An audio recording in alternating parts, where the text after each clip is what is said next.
salibmu, pulihkanku.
Salibmu, pulihkanku.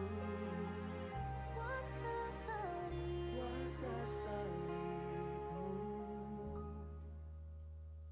pulihkanku.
Sidang jemaat yang dikasihi Tuhan, saya menjemput kita semuanya bangkit berdiri.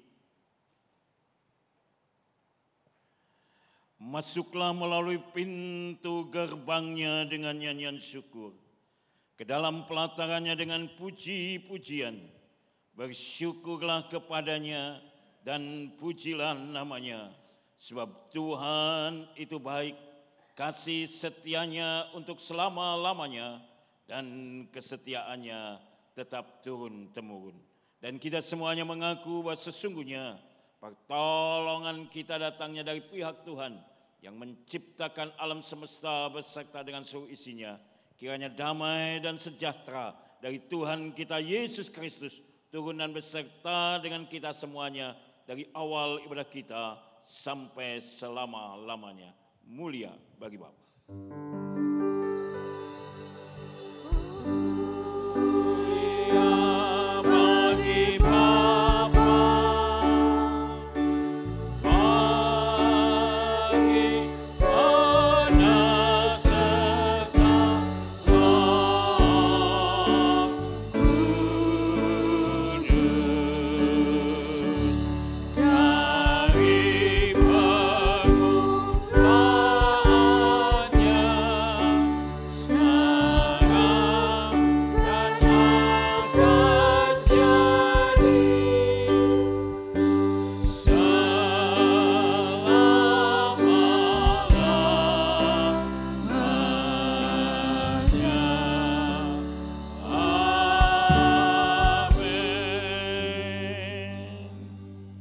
Demikianlah firman Tuhan berkata, anak manusia akan diserahkan ke dalam tangan manusia dan mereka akan membunuh dia, dan pada hari ketiga ia akan dibangkitkan. Amin, amin, amin.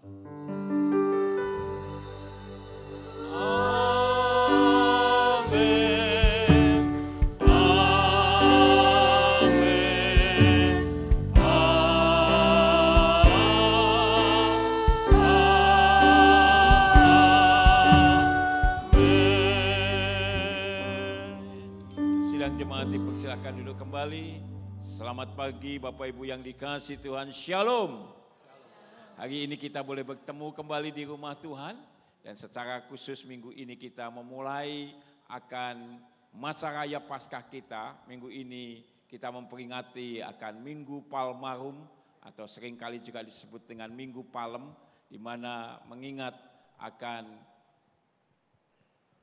kedatangan Tuhan Yesus dengan naik keledai masuk Yerusalem, dan Yesus tahu apa yang akan dia lakukan, yaitu walaupun dia harus mengorbankan nyawanya, menderita aniaya, sengsara, dan kehinaan yang begitu luar biasa, bahkan mati dengan sangat menyakitkan, yaitu mati di salib.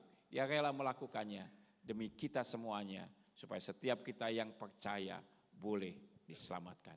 Biar dengan penuh sukacita kita memasuki minggu ini dan masa raya Paskah kita dengan satu pemahaman, Tuhan adalah Tuhan yang sangat mengasihi kita, dan biarlah kita boleh semakin mengasihi Tuhan. Selamat beribadah, Tuhan beserta kita. Silakan Vita. Shalom Bapak Ibu, sekali lagi shalom, puji nama Tuhan. Siapa yang merasa terberkati selama minggu ini boleh lambaikan tangannya. Haleluya. Kita sungguh punya Allah yang luar biasa. Amin. Saat ini kita mau datang ke hadirat-Nya. Kita mau masuk, kita mau memuji memuliakan namanya. Tiba saatnya. Kita mau berkumpul bersatu. Memuji memuliakan namanya. Haleluya.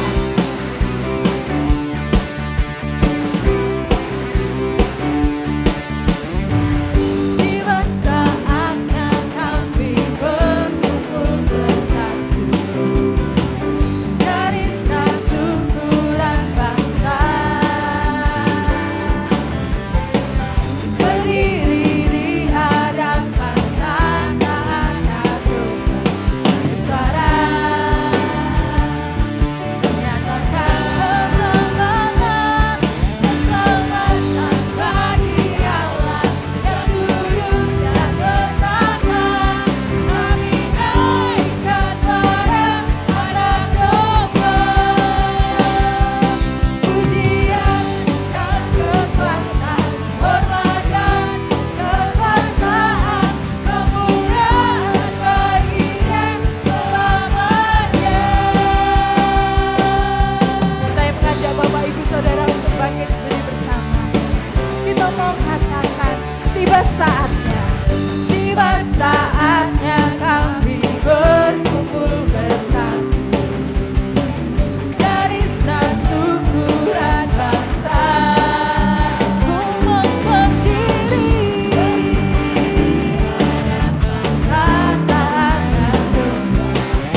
semua, amin. Haleluya. Dia telah mati bagi kita. Dia telah bangkit bagi kita. Kita boleh diselamatkan olehnya. Sebab dia Allah yang sungguh baik bagi saya, bagi kau, bagi kita semua. Haleluya.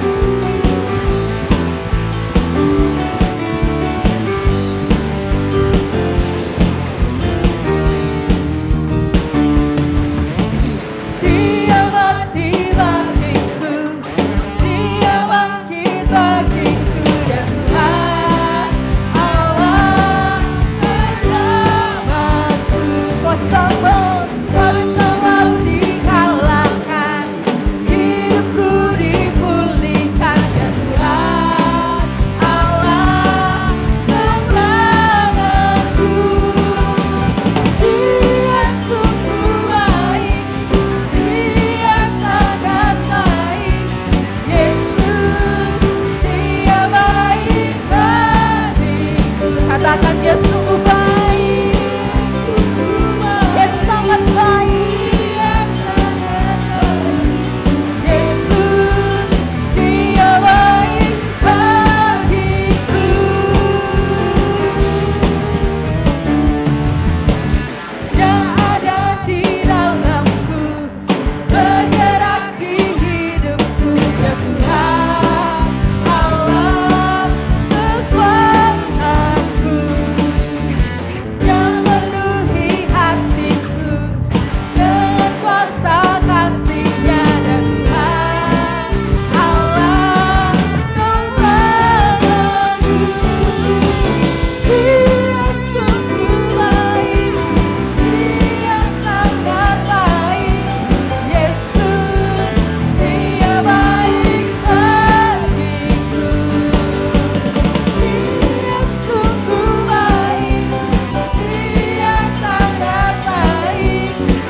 tetap berdiri. Sidang jemaat yang dikasihi Tuhan, mari sebagai rasa syukur kita akan kebaikan dan kemurahan serta cinta kasih-Nya Tuhan, kita akan datang membawa persembahan kita sebagai ucapan syukur kita. Dan dengarlah firman-Nya yang berkata demikian, hendaklah masing-masing memberikan menurut kerelaan hatinya, jangan dengan sedih hati atau karena paksaan, sebab Allah mengasihi orang yang memberi dengan sukacita, dan Allah sanggup melimpahkan segala kasih karunia kepada kamu, supaya kamu senantiasa berkecukupan dalam segala sesuatu, dan malah berkelebihan di dalam berbagai kebajikan. Mari kita berdoa. Bapa yang baik, Bapa yang penuh dengan kasih dan rahmat, terima kasih Tuhan, kalau kami boleh ada sebagaimana kami ada saat ini, karena Tuhan yang terus memelihara kehidupan kami.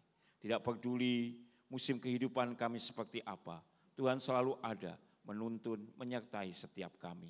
Kau selalu memberikan yang baik dalam hidup kami, Kau memberikan perlindungan-Mu, Kau memberikan sukacita, damai, sejahtera, dan juga Engkau telah memberkati akan setiap usaha dan pekerjaan kami.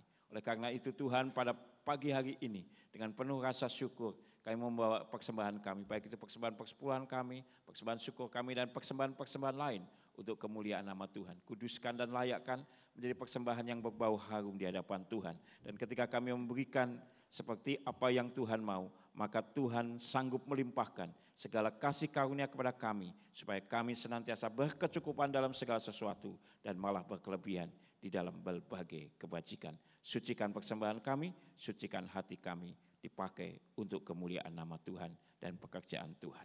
Dalam nama Tuhan Yesus Kristus, Allah sumber berkat, kami sudah berdoa. Haleluya. Amin. Silakan duduk Bapak Ibu yang dikasihi Tuhan. Sementara kita memberikan persembahan, kita juga akan melihat cuplikan waktu jemaat kita.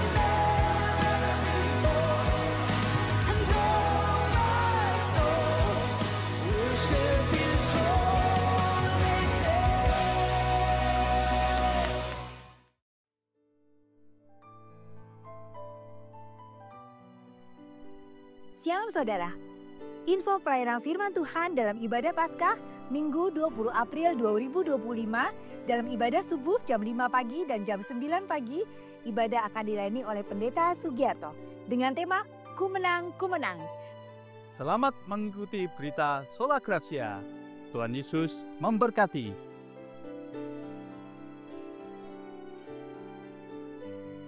Selamat datang dengan sukacita. Kami, Gembala dan Majelis Jemaat GKMI Sola Gracia, menyambut Bapak Ibu Saudara yang baru pertama kali hadir di tengah-tengah ibadah kami. Jika berkenan, Bapak Ibu Saudara dapat mengambil formulir jemaat untuk dukungan doa atau kunjungan. Formulir dapat diambil di depan pintu masuk utama atau di counter informasi gereja. Masa Raya Paskah 2025. Kebaktian Kamis Putih, Kamis 17 April 2025 pukul 6 sore dengan tema Your Will Be Done bersama Theodore Hendy Sugiarto dengan acara pembasuhan kaki dan drama musikal, dress code warna putih. Kebaktian Jumat Agung, Jumat 18 April 2025 pukul 9 pagi dan pukul 6 sore dengan tema Abundant Love bersama Pendeta Yulianto dengan acara Perjamuan Kudus bersama Pendeta Sugiarto. Dress code warna gelap. Kebaktian Minggu Paskah, Minggu 20 April 2025 pukul 5 pagi dan pukul 9 pagi dengan tema Ku Menang, Ku Menang bersama Pendeta Sugiarto dengan acara drama musikal, dress code warna cerah. Ibadah perayaan Paskah Amazing Kids, Sabtu 19 April 2025, jam 3 sore di GKMI Sola Gracia bersama Pendeta Yulianto. Catat tanggal dan jamnya ya adik-adik. Kami juga mengundang Papa Mama untuk dapat hadir dalam ibadah perayaan Paskah ini. Sampai bertemu, Tuhan Yesus memberkati. Lomba Paskah 2025. Lomba tebak benda. Akan ada petunjuk yang dibagikan tiap minggunya dalam Berita Gracia. Jemaat dapat mengambil form jawaban di counter informasi. Jawaban dapat dimasukkan ke dalam kotak yang telah disediakan dan pengumpulan jawaban paling lambat hari Jumat 18 April 2025 setelah ibadah Jumat Agung. Petunjuk yang pertama, aku adalah seekor binatang. Petunjuk yang kedua adalah kakiku ada 2. Dan petunjuk yang ketiga adalah aku adalah tanda bahwa Petrus telah menyangkal Tuhan Yesus 3 kali. Anggaran yang dibutuhkan untuk masa raya Paskah sebesar 25 juta rupiah. Mohon jemaat dapat mengambil bagian dalam kebutuhan anggaran ini sesuai dengan yang Tuhan inginkan.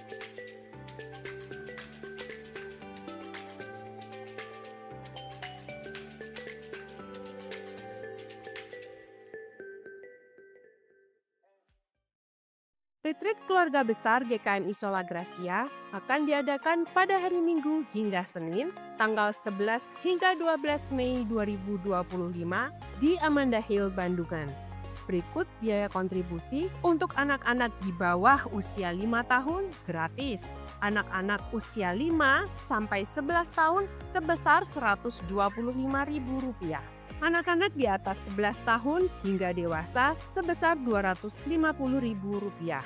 Biaya sudah termasuk transportasi, menginap 1 malam, 3 kali makan, dan snack. Bagi jemaat yang akan mengikuti retreat, dapat mengisi formulir pendaftaran yang disediakan di counter informasi gereja.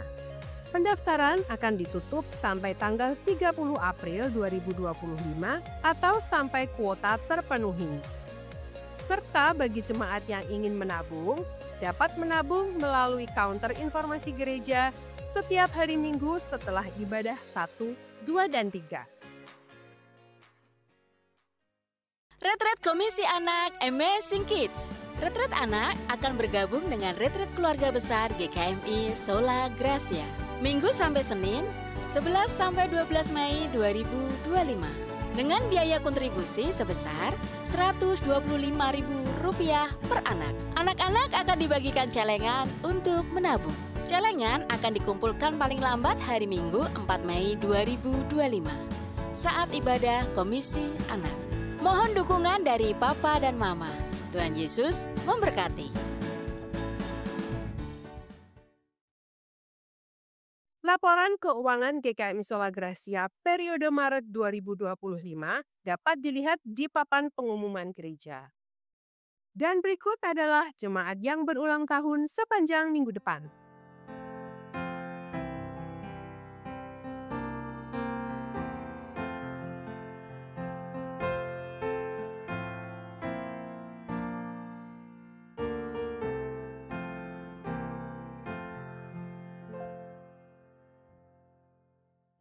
Kita mau siapkan hati kita lebih lagi. Inilah setiap hati kami Tuhan. Kami percaya pengorbanan-Mu untuk setiap kami tidak akan pernah sia-sia. Kami bersyukur kami punya Allah seperti-Mu.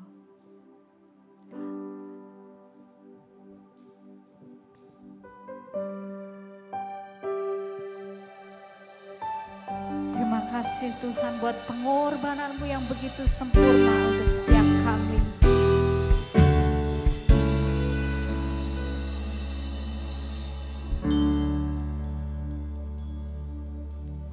Ku hidup oleh anugerah-Mu, yang terbaik ku terima dari-Mu. Sebab perancangan-Mu selalu indah untuk setiap kami Tuhan.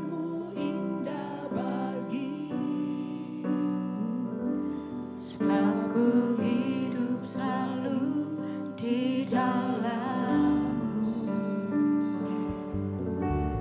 Tiada pernah ku meragukan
sebab itu kami mau selalu bersyukur, selalu bersyukur. Kasih-Mu memulihkan hidupku, kuasa-Mu membangkitkan rohku, darah-Mu telah tercurah bagiku, pengorbananmu sempurna. Kasih-Mu memulihkan hidupku, benar Tuhan. Kuasa-Mu membangkitkan roh kami, Yesus. Darah-Mu telah tercurah bagiku, pengorbananmu sempurna. Kasih-Mu, kasih-Mu memulihkan hidupku, kuasa-Mu, Yesus, membangkitkan rohku. Inilah setiap hati kami, Tuhan. Kami percaya darah-Mu selalu tercurah bagi setiap kami. Pengorbananmu sempurna. Kasih-Mu memulihkan hidupku, kuasa-Mu membangkitkan rohku, telah tercurah bagiku, pengorbananmu kasih-Mu memulihkan hidupku, kuasa-Mu membangkitkan rohku, telah tercurah bagiku, pengorbananmu sempurna,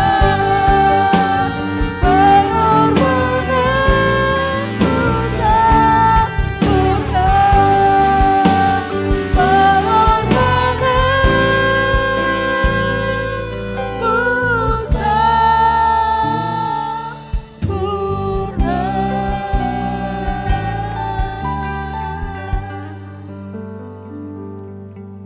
Mari kita berdoa.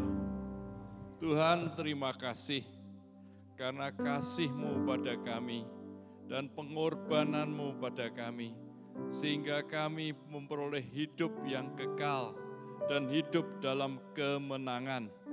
Tuhan, kami bersyukur kalau saat ini kami boleh datang beribadah bersama-sama, baik secara onsite maupun online.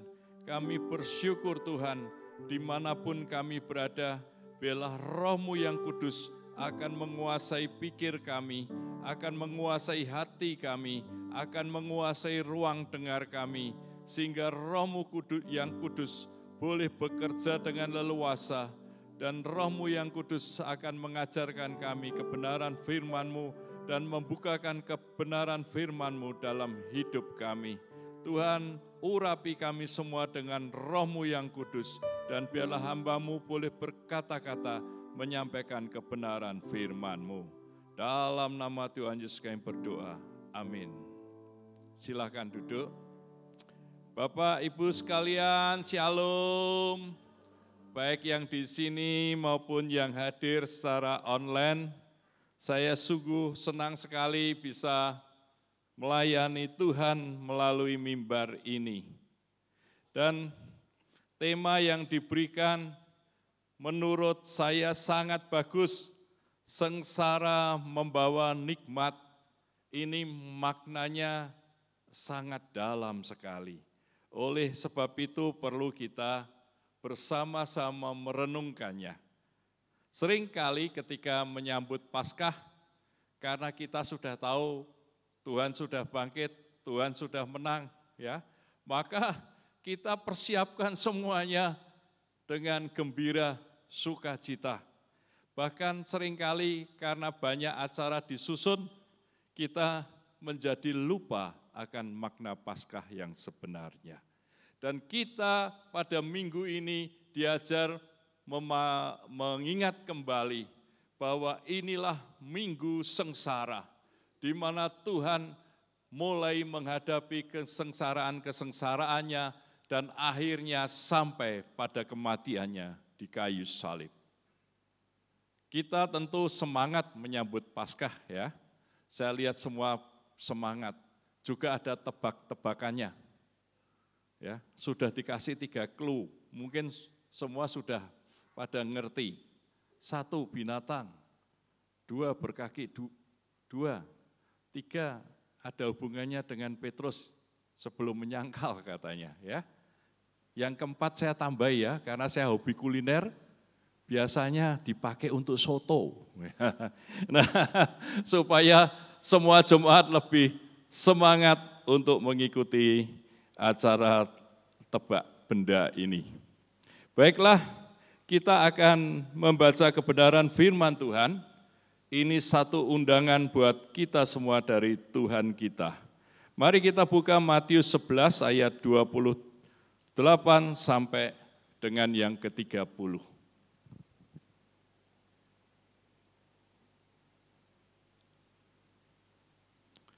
Demikian kebenaran firman Tuhan.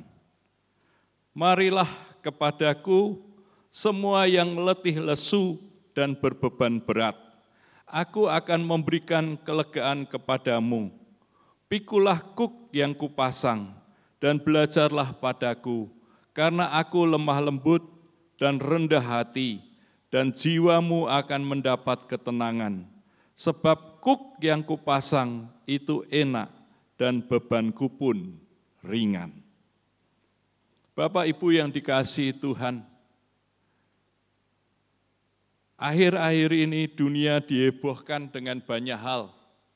Salah satunya adalah masalah keuangan, di mana hampir semua negara mengalami goncangan. Ketika Presiden Amerika Donald Trump mengumumkan kebijakan tarif impornya dinaikkan begitu tinggi. Bahkan dia menyatakan perang dengan negara Cina. Semua gonjang-ganjing, pasar saham remuk, ambruk luar biasa. Dan orang tiba-tiba kehilangan keuangannya begitu besar. Dan banyak sekali perusahaan-perusahaan yang goncang, bahkan terpaksa merampingkan usahanya. Dan banyak yang tutup.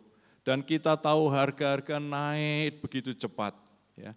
Semuanya naik. Ya. Sehingga apa? Daya belinya turun, orang mulai susah, jualan mulai susah. Banyak kesusahan-kesusahan yang terjadi. Tapi sebetulnya apa yang terjadi sekarang, apa yang dialami oleh kita, itu dulu-dulu juga sudah ada.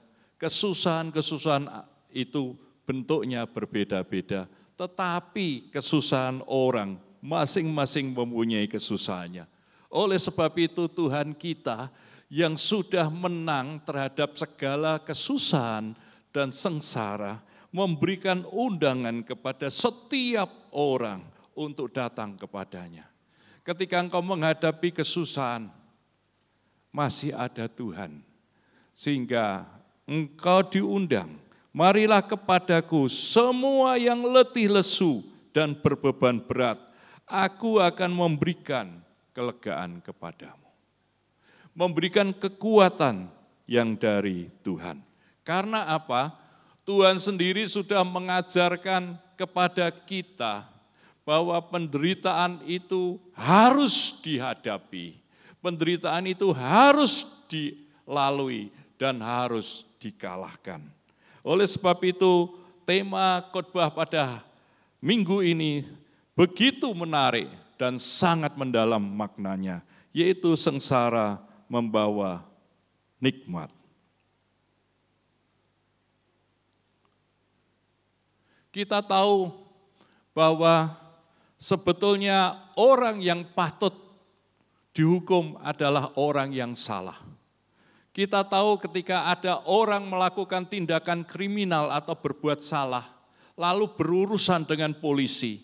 Polisi kemudian menangkap, kemudian memberkas, menjadikan tersangka, kemudian diajukan ke pengadilan, pengadilan hakim mengadili dan menjatuhkan hukuman bagi orang-orang yang bersalah. Memang sudah wajar kalau orang yang salah menerima hukuman. Siapa yang berbuat tidak benar menerima sanksi. Siapa yang melakukan keonaran, dia perlu ditangkap. Tetapi yang terjadi ketika minggu sengsara Paskah dimulai, Yesus yang tidak salah itu menerima hukuman. Itu sudah dinubuatkan di Yesaya 53 ayat yang kelima. Demikian firman Tuhan. Tetapi ia tertikam oleh karena pemberontakan kita. Dia diremukkan oleh karena kejahatan kita. Ganjaran yang mendatangkan keselamatan bagi kita ditimpakan kepadanya. Dan oleh bilur-bilurnya kita menjadi sembuh. Yesus yang tidak berdosa, Yesus yang tidak bersalah, tetapi dia harus berjalan menghadapi segala penderitaan di depannya. Uniknya adalah Tuhan sudah tahu apa yang akan terjadi, yaitu sengsara yang begitu besar. Tetapi dia tetap berjalan. Tuhan tidak mundur untuk menghadapi apa yang akan terjadi. Nah, Nabi Yesaya sudah menubuatkan bahwa Yesus itu tidak bersalah dan Yesus tertikam karena pemberontakan kita. Yesus diremukkan oleh kejahatan kita. Ganjaran yang mendatangkan keselamatan bagi kita itu ditimpakan kepadanya. Yesus yang sengsara, kita yang nikmat. Tapi itulah inti dari kasih Yesus. Bahwa dia sungguh mengasihi kita, sungguh mengasihi saudara semua. Dan Yesus tidak ingin ada satu orang pun yang tidak selamat. Oleh sebab itu, dia rela menderita supaya kita selamat. Bahkan dikatakan apa? Oleh bilur-bilurnya kita menjadi sembuh. Bilur di sini bukan hasil kerokan. Kalau kerokan kelihatannya geli-geli sakit begitu, tetapi setelah itu enak, nikmat. Orang yang masuk angin bisa sembuh. Tetapi bilur-bilur di punggung Yesus itu adalah cambukan dari cambuk yang berpaku dan berduri. Darahnya mengucur, tetapi dia tanggung semua. Untuk apa?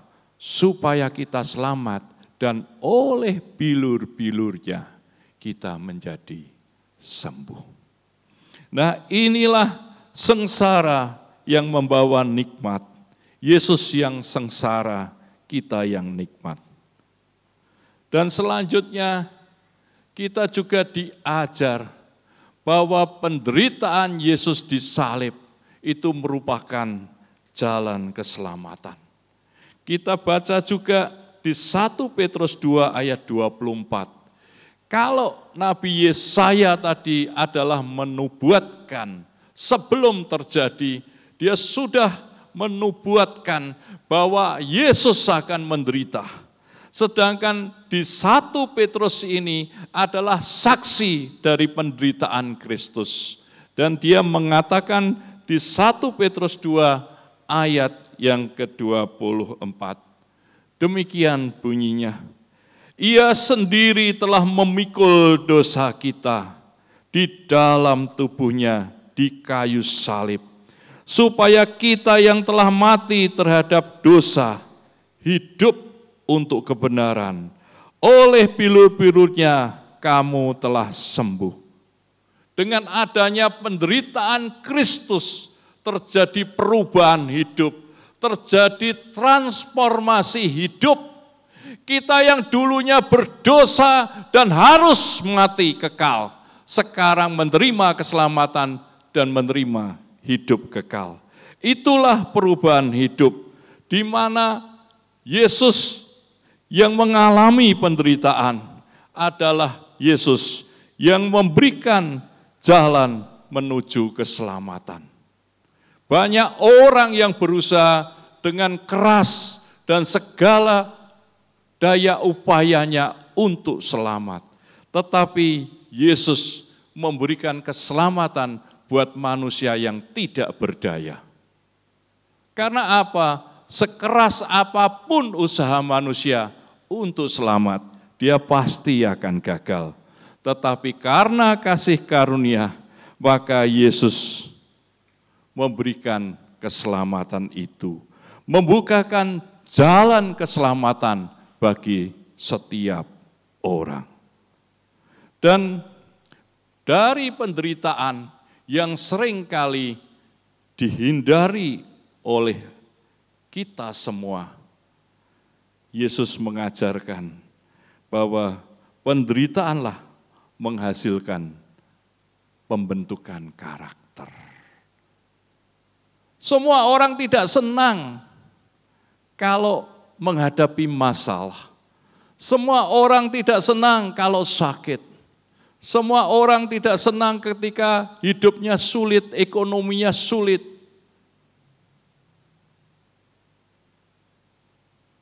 Semua ingin hidup happy, semuanya lancar.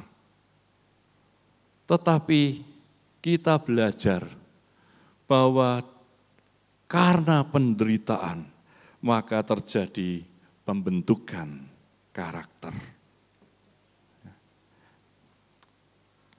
Kita baca Roma 5 ayat 3 sampai dengan yang ke-5. Demikian firman Tuhan. Dan bukan hanya itu saja, kita malah bermegah juga dalam kesengsaraan kita.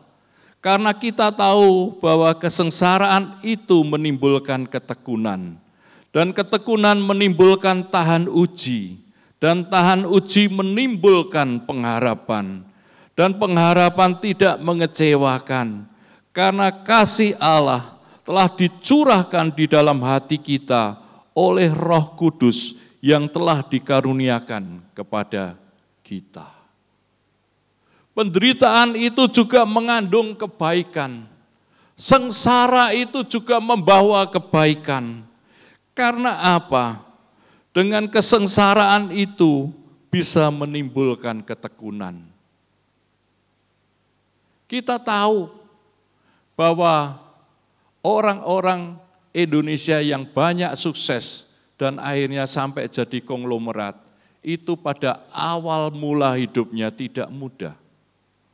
Saudara mengenal Chat, pemilik Chat Avian, ya, Chatnya terkenal di mana-mana.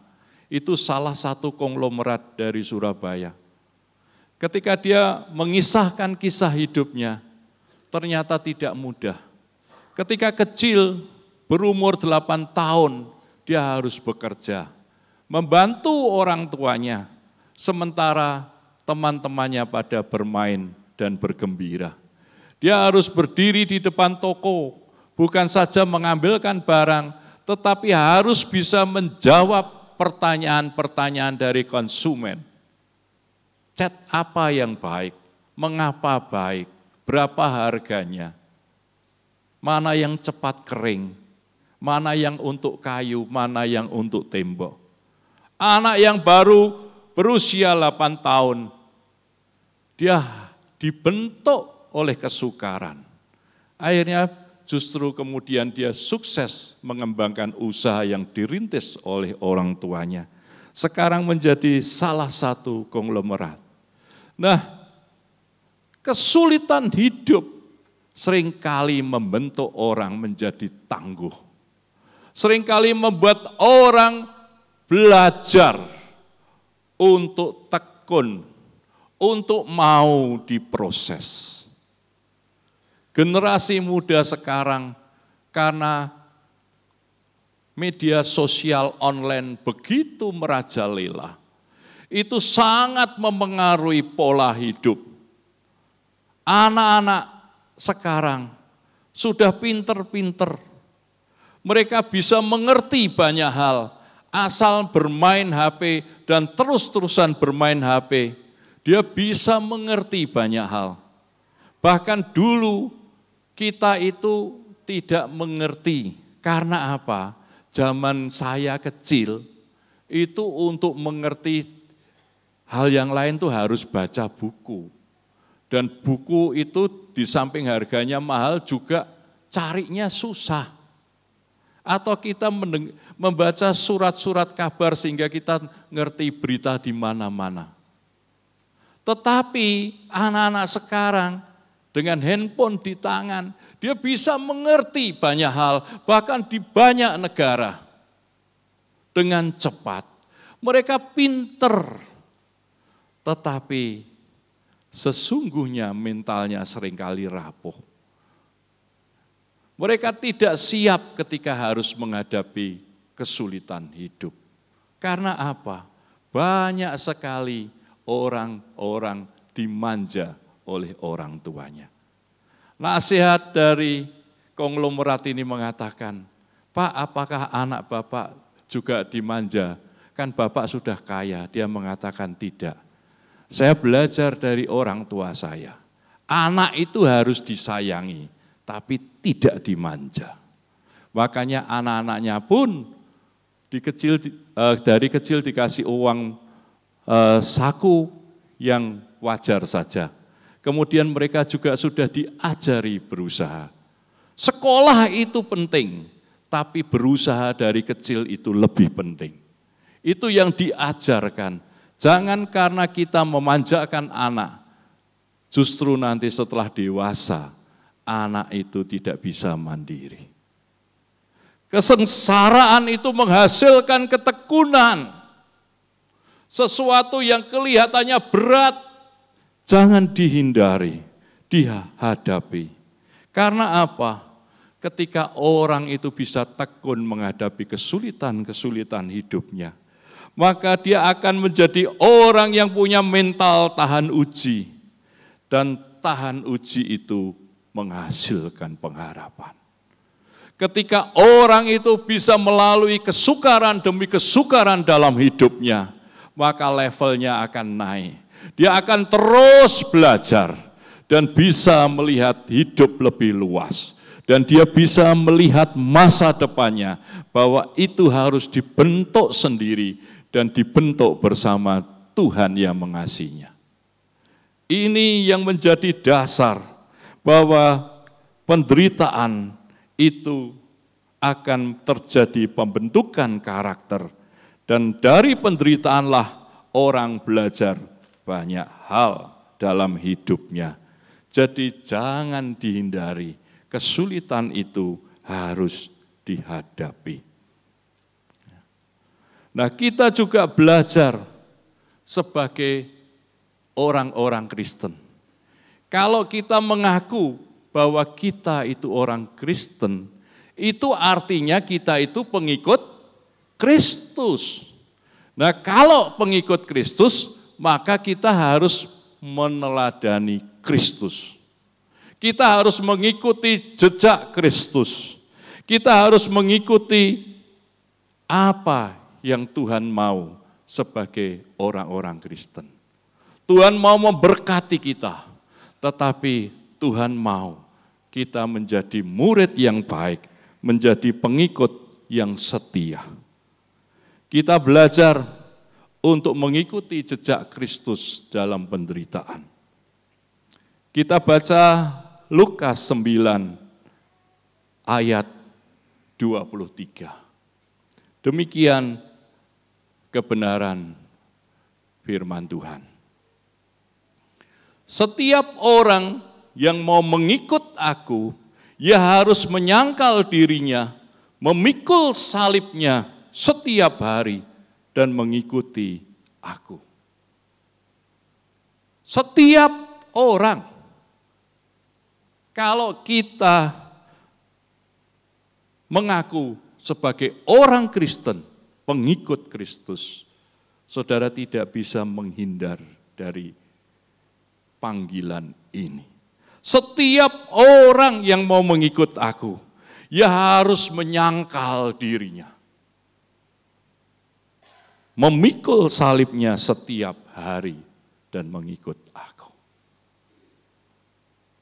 Kita harus mengikuti jalan penderitaan yang sudah dilakukan oleh Yesus. Memang diberkati itu sungguh nikmat dan menyenangkan. Tapi kita itu harus lebih taat mengikuti jalan Kristus daripada mengutamakan kesenangan. Bahkan di sini kita dikatakan apa? Menyangkal diri. Dan itu setiap hari, tidak ada liburnya. Supaya kita bisa menjadi pengikut Kristus. Kita diharapkan menjadi murid-murid, bukan saja taat, tetapi setia. Taat itu bisa tidak setia, tetapi orang setia itu mesti taat. Ya. Jadi orang yang setia, walaupun menghadapi kesulitan, walaupun diuji oleh waktu, dia akan tetap taat. Taat mengikuti Yesus dan taat dalam jalan penderitaannya. Dan dari sini kita belajar bahwa kita mendapat keselamatan dari Tuhan. Itu keselamatan yang tidak tertandingi. Keselamatan yang mahal harganya. Saya sangat beruntung dan merasa senang bahwa gereja GKMI yang dulunya namanya GKMI Sompok ini diberi nama GKMI Sola Gracia. Karena itu artinya mengingatkan pada kita bahwa semua adalah karena kasih karunia. Semua hanya karena anugerah Tuhan saja. Kita baca Efesus 2 ayat 8 sampai dengan yang ke-9.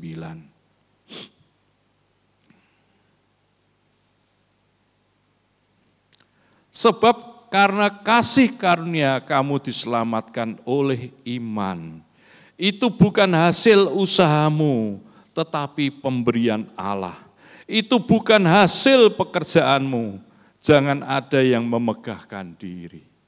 Jangan ada yang memegahkan diri. Jangan ada yang sombong.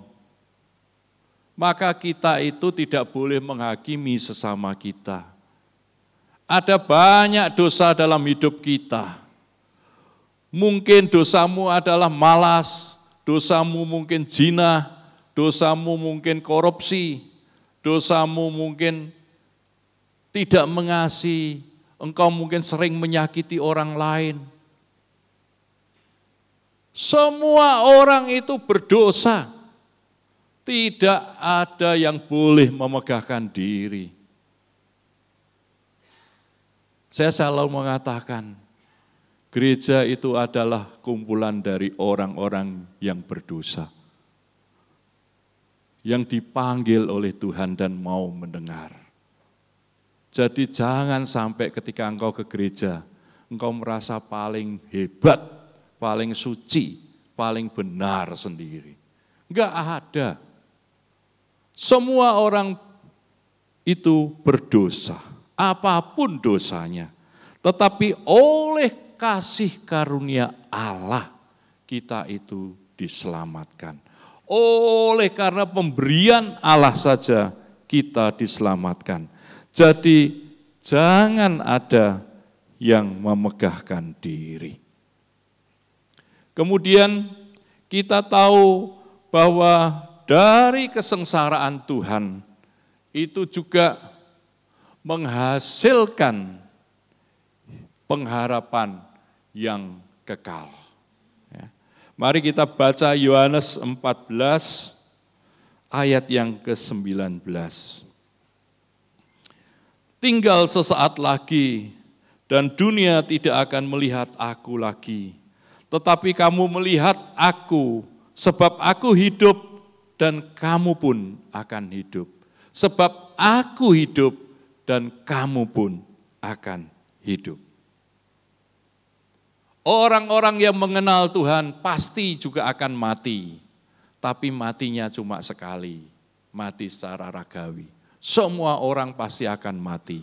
Tetapi kalau kita sebagai orang percaya, setelah mati kita akan hidup. Hidup kekal bersama dengan Tuhan.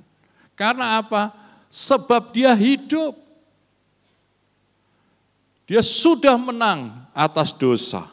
Jadi kalau minggu depan kita merayakan Paskah, kita tahu bahwa Tuhan itu hidup, maka kita pun akan memperoleh hidup bahkan setelah kematian kita. Inilah sesuatu yang luar biasa, yang tidak ternilai harganya. Setiap orang pasti akan mati, tetapi setiap orang yang percaya kepada Tuhan Yesus Kristus dan mau menerima Tuhan Yesus Kristus, dia akan memperoleh hidup yang kekal. Dan penderitaan, kesengsaraan itu juga menghasilkan buah yang manis.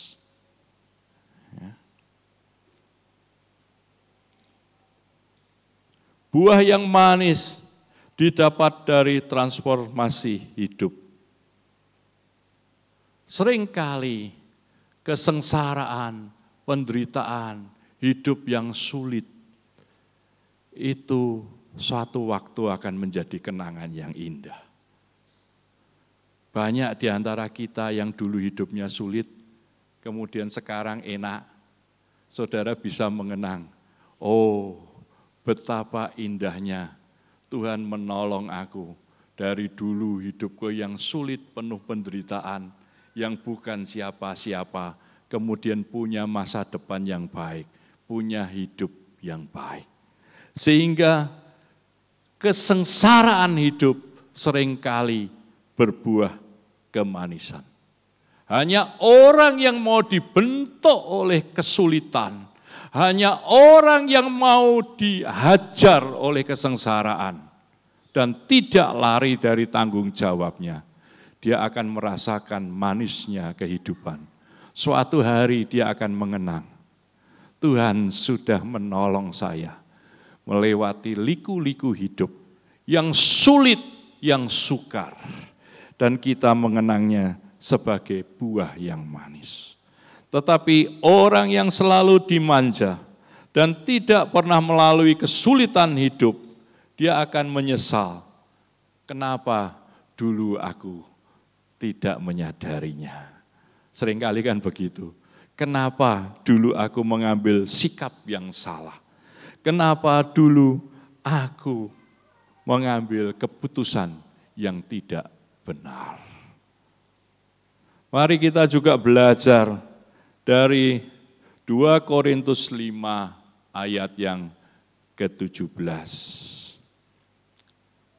Jadi siapa yang ada di dalam Kristus, ia adalah ciptaan yang baru, yang lama sudah berlalu, sesungguhnya yang baru sudah datang. Kita bukan lagi manusia-manusia yang lama. Kita bukan lagi orang-orang yang berdosa, tetapi adalah orang yang memperoleh kasih karunia.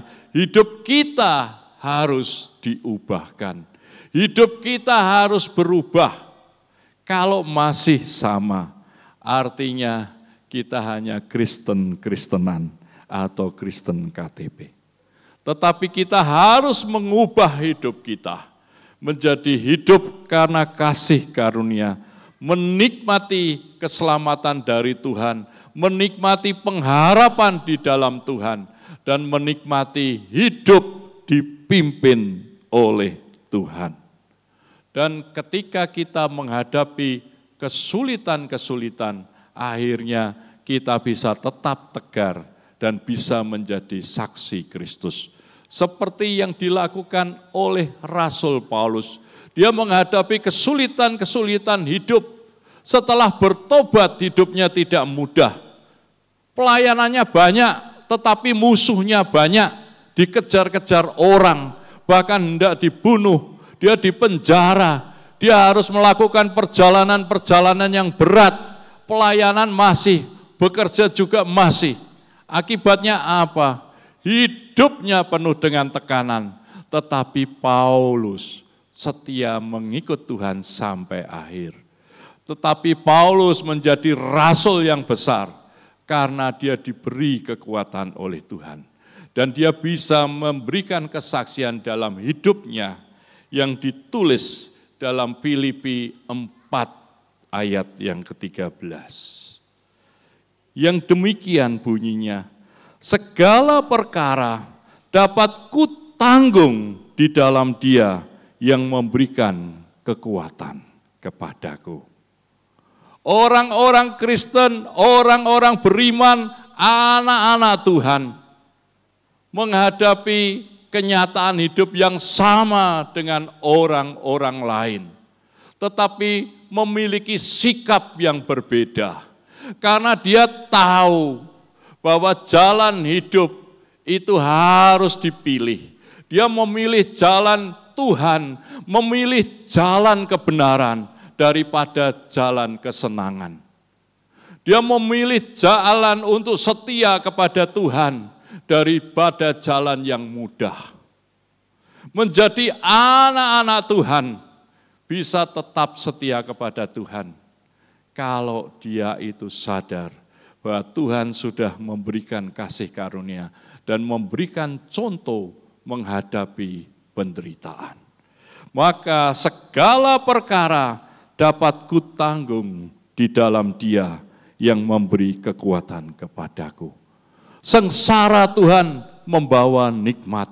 Sengsara mengikut dan taat kepada Tuhan juga memberikan nikmat yang luar biasa. Jadilah saksi Kristus, jadilah terang dan garam dunia. Karena Tuhan memanggilmu untuk membawa nikmat bagi orang-orang lain, yaitu keselamatan yang dari Tuhan Yesus. Amin. Mari kita berdoa. Tuhan, kami bersyukur, berterima kasih kepadamu. Kami bersyukur karena Engkau baik dan mengajarkan kepada kami jalan kebenaran, jalan keselamatan. Walaupun itu sulit, walaupun itu sengsara, tetapi adalah jalan kebaikan dan jalan kehidupan. Biarlah kami mau mengikut Tuhan, menyangkal diri setiap hari, memikul salib kami, dan mengikut Tuhan. Terima kasih Tuhan, berkatilah seluruh jemaat-Mu di sini, maupun seluruh jemaat-Mu yang saat ini mendengar secara online, dimanapun mereka berada. Kiranya kasih karunia Tuhan memberkati mereka semua. Dalam nama Tuhan Yesus kami berdoa. Amin.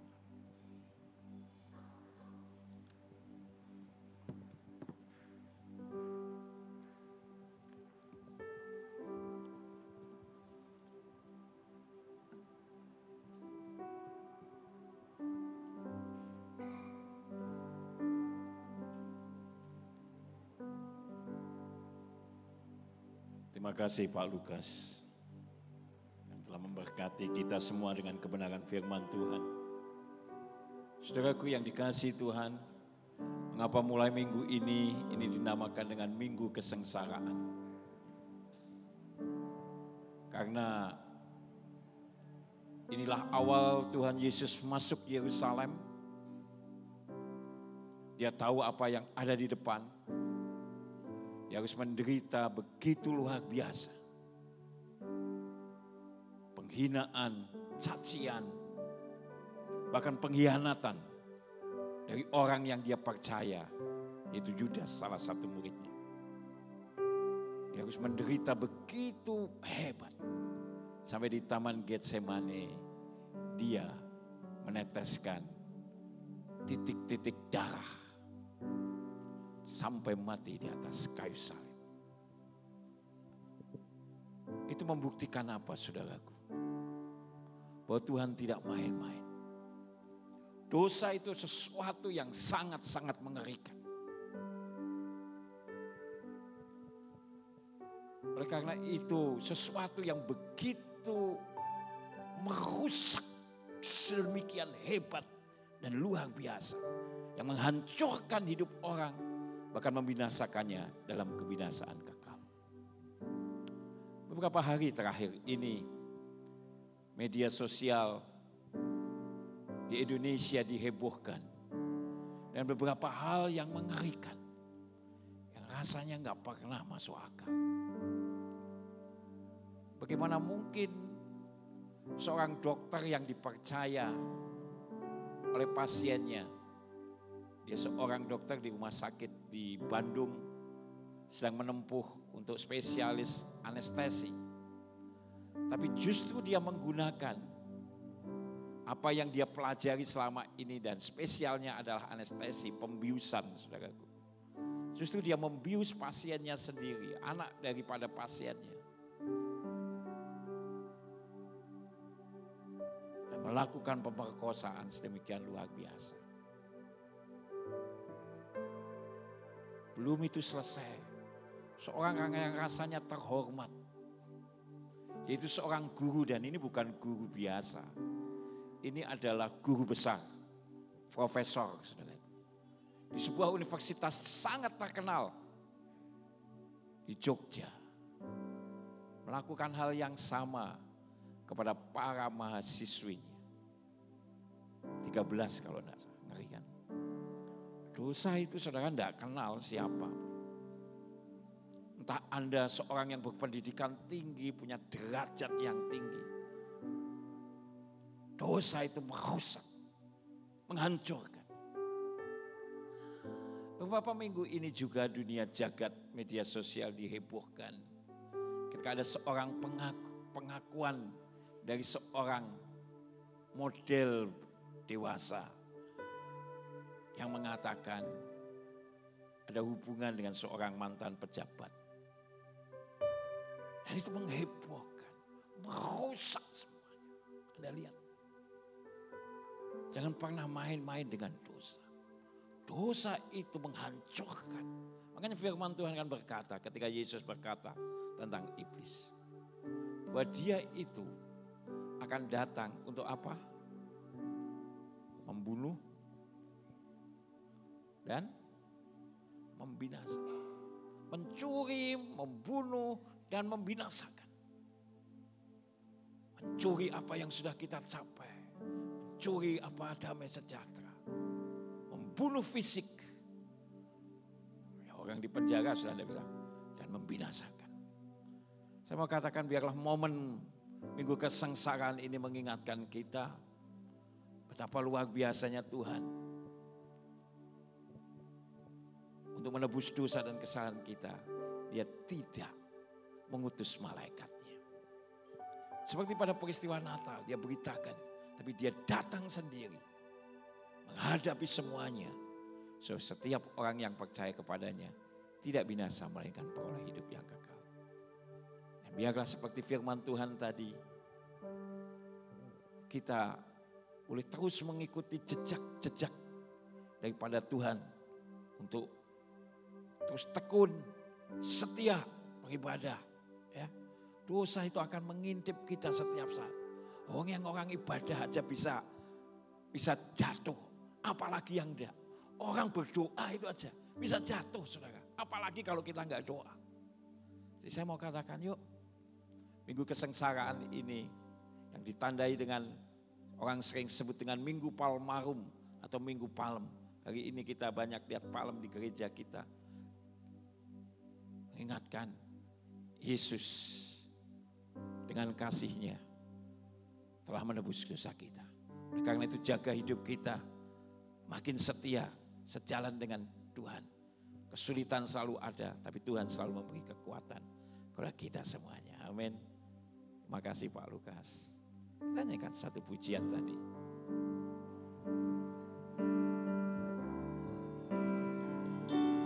Kasih-Mu memulihkan hidup.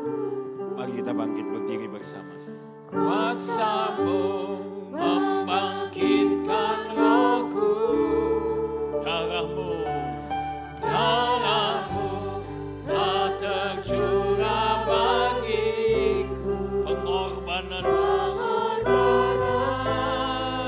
sempurna, kasih-Mu memulihkan hidupku, kuasa-Mu membangkitkan rohku,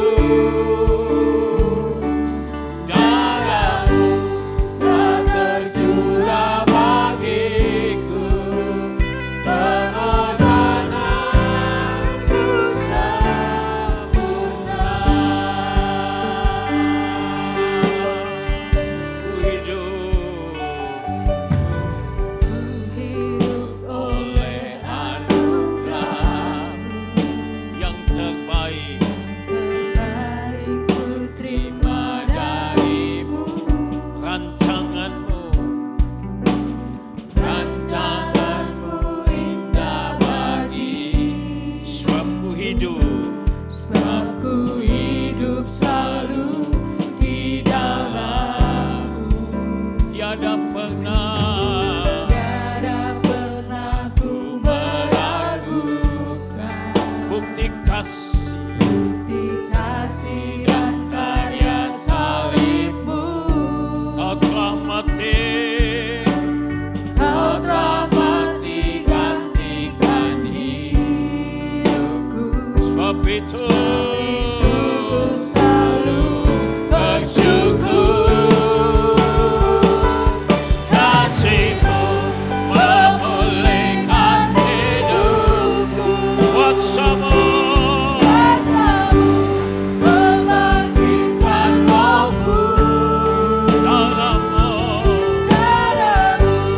telah tercurah bagiku, pengorbanan-Mu sempurna, kasih-Mu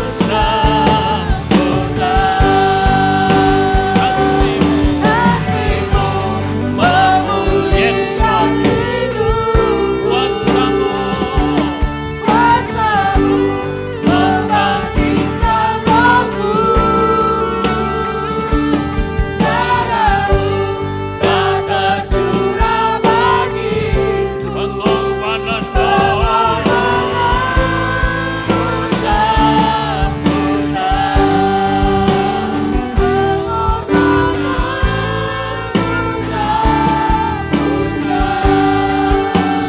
pengorbanan-Mu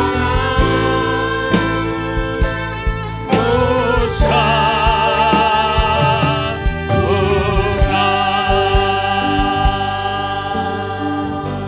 silakan duduk dalam hadirat Tuhan. Pengorbanan Tuhan sempurna, menghapuskan semua dosa dan kesalahan kita. Sesuatu yang begitu mengerikan, sesuatu yang begitu merusak.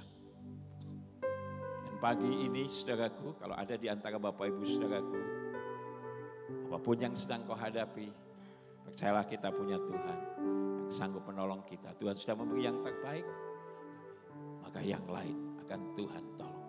Kalau Anda ingin doakan, bisa angkat tangan dan kita akan mau doakan Anda. Kalau ada silahkan mengangkat tangannya. Mari silahkan maju ke depan. Kasih. Kasih-Mu memulihkan hidupku, kuasa-Mu membangkitkan rohku, darah-Mu tercurah bagiku, pengorbanan-Mu sempurna, kasih-Mu memulihkan hidupku,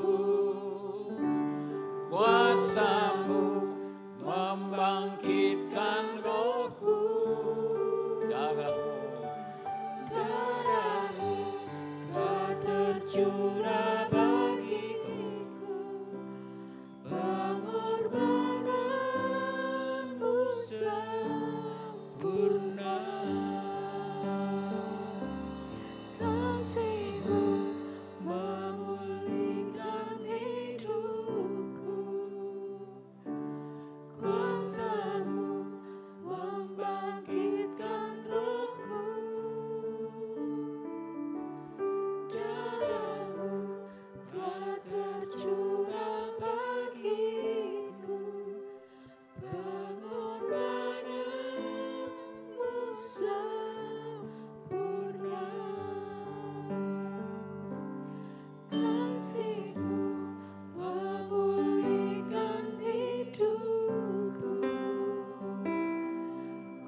Bapak Ibu Saudaraku yang dikasihi Tuhan, sebelum kita memasuki doa syafaat, saya ingin mengingatkan untuk ibadah-ibadah masa raya Paskah kita yang dimulai dengan Kamis, Jumat dan hari Minggu. Khusus untuk hari Minggu, saya harap saudara bisa memperhatikan jamnya, di mana ibadah pada minggu depan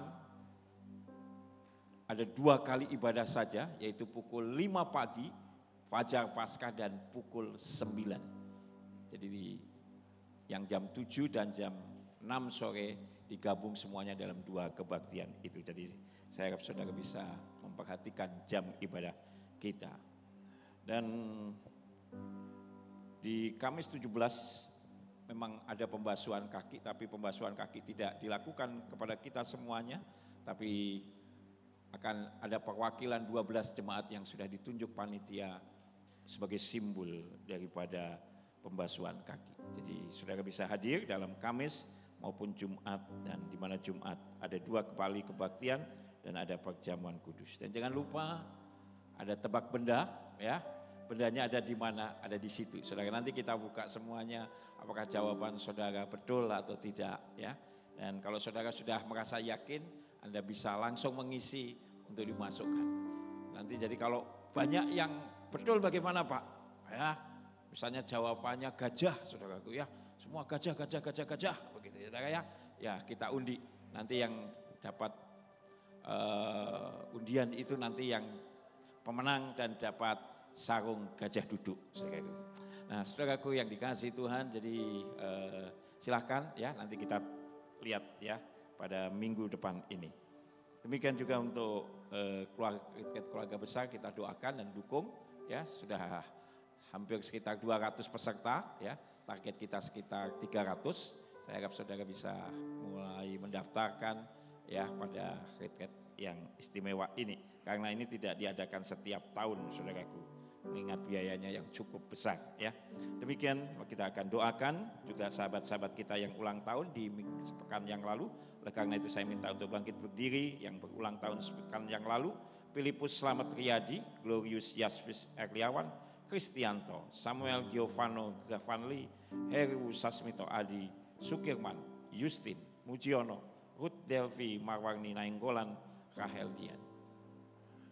Silahkan bangkit berdiri yang hadir dalam ibadah ini.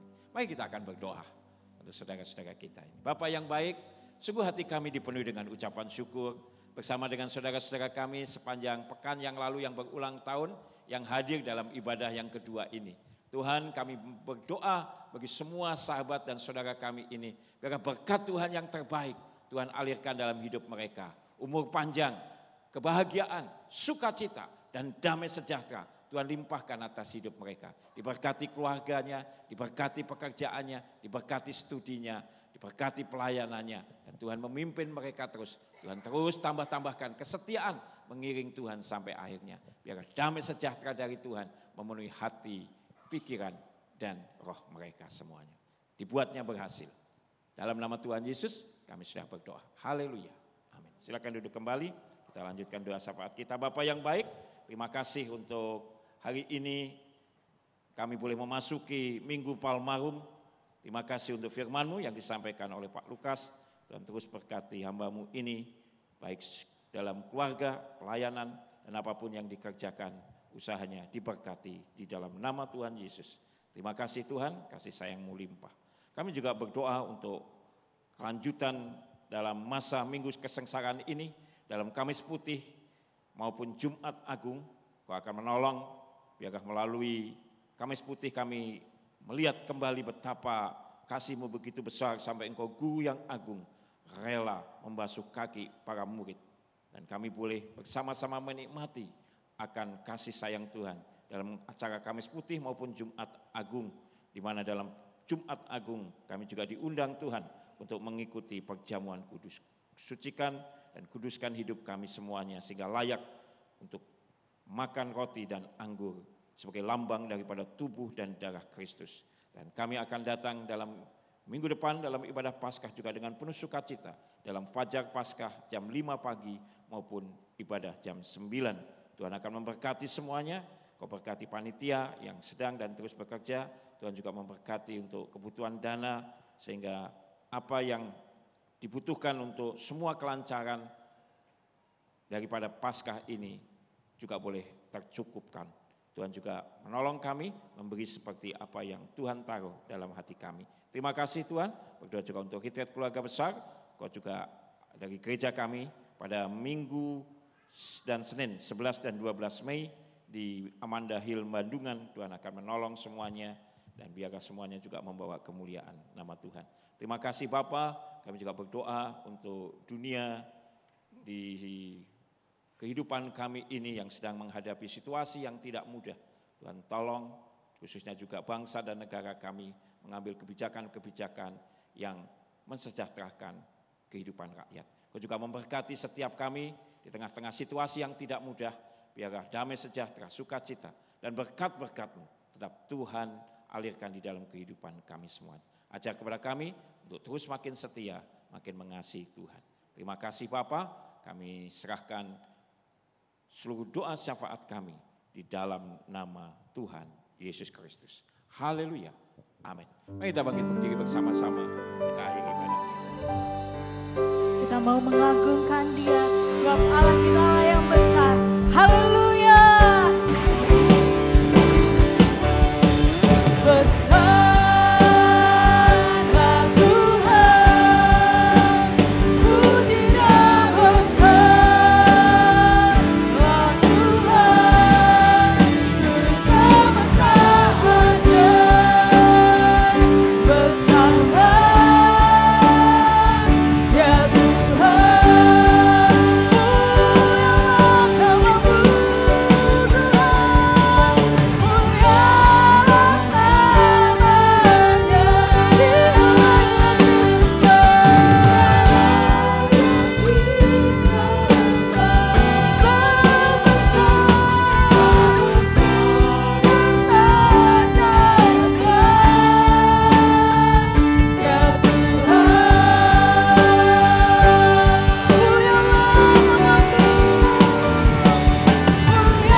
Besarlah Tuhan, Engkau Allah yang besar, Engkau Allah yang agung, Engkau Allah yang mulia, dan Allah yang sama yang memberkati setiap kami anak-anak-Mu pada siang hari ini.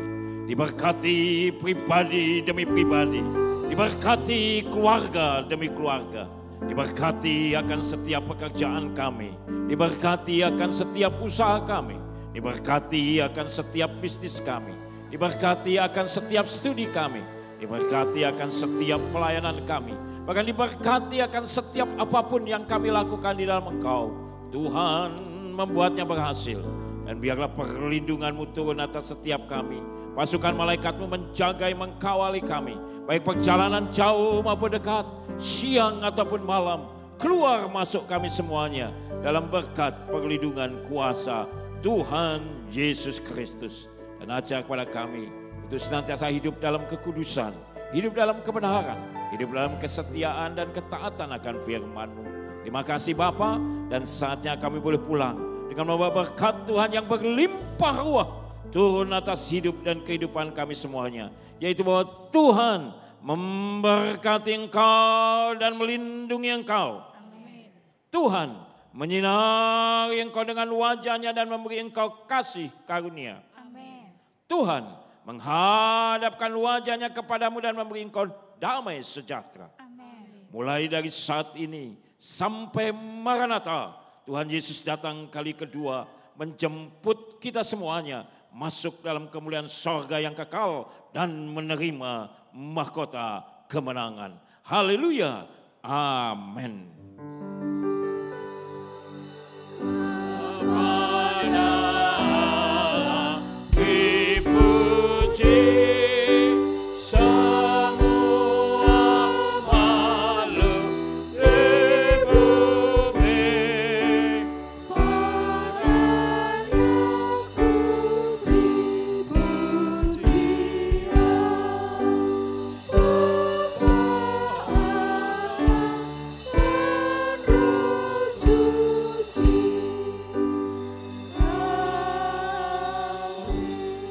Silakan bersaat teduh sejenak.